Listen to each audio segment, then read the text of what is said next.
Akkineni Nagarjuna career ఈ ఏడాది అంటే 2024లో కీలక మలుపులు తిరిగే అవకాశం ఉన్నట్టుగా మనకు తెలుస్తుంది. ఎందుకంటే ఆయన 1986లో విక్రమ్ సినిమా ద్వారా కెరీరు ప్రారంభించి నెమ్మదిగా ఎంపిక చేసుకున్న దర్శకులతో ఒక వైవిధ్యమైన పాత్రలు చేస్తూ యాక్చువల్గా క్లాస్ సినిమాల హీరో అక్కినేని నాగేశ్వరరావు వారసుడు అయినప్పటికీ మాస్ ఇమేజ్ తెచ్చుకునే ప్రయత్నం కూడా చేశారు. ఈ క్రమంలో ఆయన నటుడిగా ప్రొడ్యూసర్గా సుదీర్ఘ ప్రయాణం చేశాడని చెప్పుకోవచ్చు.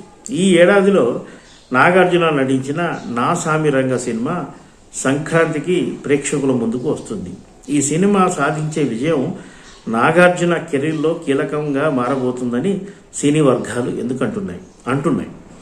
ఎందుకంటే నాగార్జున దాదాపుగా 99 సినిమాలకు చేరువై 100వ సినిమా చేసే ప్రయత్నంలో ఉన్నారు.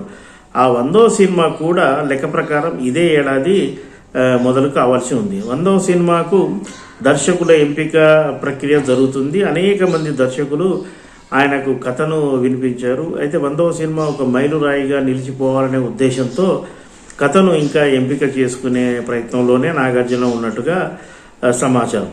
నా సామి రంగ సినిమా ఫలితాన్ని అనుసరించి ఆయన 100వ సినిమా ఉంటుందని కూడా ఆయన సన్నిహిత వర్గాలు అంటున్నాయి. ఇక 100వ సినిమాకు ముందు వచ్చే సినిమా ఖచ్చితంగా కమర్షియల్గా మంచి విజయం సాధిస్తేనే 100వ సినిమాకు మంచి ఊపు వస్తుందనేది అందరికీ తెలిసిన విషయమే. మరి నాగార్జున హీరోగా సరైన సక్సెస్ లేకుండా ఎందుకు వెనకబడి ఉన్నాడనేది కొద్దిగా ఆశ్చర్యం కలిగిస్తుంది. బలమైన సినీ నేపథ్యం, ఆయన చుట్టూ ఆర్థికంగా బలవంతులైన నిర్మాతలు ఉన్నప్పటికీ కూడా నాగార్జున కథల ఎంపికలో వైవిధ్యం చూపించకపోవడం, అంటే కెరీర్ ప్రారంభంలో ఆయన ఎలాగైతే జాగ్రత్త పడ్డారో అలాంటి జాగ్రత్త క్రమక్రమంగా సన్నగిలింది. దాంతో ఒక తలా తోక లేని కథలకు ఓకే చెప్పి ఆ సినిమాలు జన ఆదరణ పొందకపోవడంతో చాలా డిసప్పాయింట్ అయ్యారు. ముఖ్యంగా అక్కినేని నాగేశ్వరరావు సెంటినరీ నడుస్తున్న ఈ సంవత్సరంలో ఆయన వారసులకు సరైన హిట్లు లేకుంటే అభిమానులు కూడా చాలా నిరుత్సాహం చెందుతారు అనే విషయం తెలిసిందే. నాగార్జున మాత్రమే కాదు, ఆయన వారసులు అంటే నాగేశ్వరరావు గారికి మనవాళ్ళు నాగ చైతన్య, అఖిల్ వీళ్ళు కూడా గందరగోళంలో పడ్డారు. వీళ్ళందరూ అంటే టోటల్ అక్కినేని ఫ్యామిలీ సక్సెస్ లేక వెనకబడిందని మనం పేర్కోవచ్చు.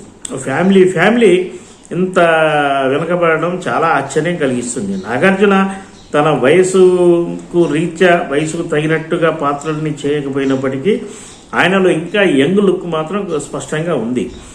అయితే తన కొడుకుల విషయంలో కూడా ఆయన సరైన ప్లానింగ్ చేయలేకపోవడంతో వాళ్ళిద్దరూ నాగ చైతన్య అండ్ అఖిల్ కొట్టుమిట్టాడుతున్నారు. ఇక నాగార్జునకు సరి సమానమైన వారసత్వం ఉన్న హీరో బాలకృష్ణ ఒకవైపు దూకుడుగా అంటే తన వయసుకు తగిన పాత్రలు చేస్తూ క్యారెక్టరేషన్ కొత్తగా ఉండేట్టు ప్లాన్ చేసుకుంటూ ఆయన దూసుకెళ్తున్నారు.